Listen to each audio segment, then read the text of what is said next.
చైనాను పరిపాలించిన చక్రవర్తులు మంచు. చైనాలో 1911లో గణతంత్ర రాజ్యాన్ని స్థాపించినది సన్ యట్ సెన్. సన్ యట్ సెన్ సిద్ధాంతాలు సన్ మిచుయి. వర్సైల్ ఒప్పందంలో చైనాకు జరిగిన నష్టాన్ని నిరసిస్తూ చైనాలో వచ్చిన నిరసన ఉద్యమం మే 4 ఉద్యమం. గుయో మిండాంగ్ రాజకీయ సిద్ధాంతానికి ఇతని భావనలు ఆధారం. Sun Yat Sen. చైనాలో షియావో షిమిన్ అని వీరిని పిలుస్తారు. పట్టణ, మధ్యతరగతి ప్రజలు. పీకింగ్ విశ్వవిద్యాలయం స్థాపించిన సంవత్సరం 1902.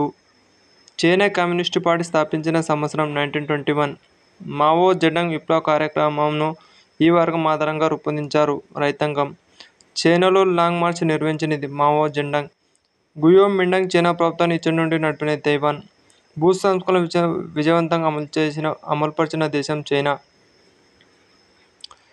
ప్రస్తుతం చైనాలో ఉన్న ఒకే ఒక పార్టీ చైనా కమ్యూనిస్టు పార్టీ. వియత్నాంలో వలస పాలన స్థాపించినది ఫ్రెంచి వారు. వియత్నాంను ఫ్రెంచి వారు ఎగుమతి చేసే దేశంగా తీర్చిదిద్దారు. బియ్యం. వియత్నాం గల ప్రధాన డెల్టా మైకాంగ్. వియత్నాం కమ్యూనిస్టు పార్టీ నాయకుడు హోచిమిన్ లెనిన్. వియత్నాంను విభజించాలనే నిర్ణయం ఈ సమావేశంలో తీసుకున్నారు. జెనీవా. ఖండాంతర ఆఫ్రికావాదాన్ని ప్రచారం చేసిన ప్రముఖుడు క్వామే నక్రూమా.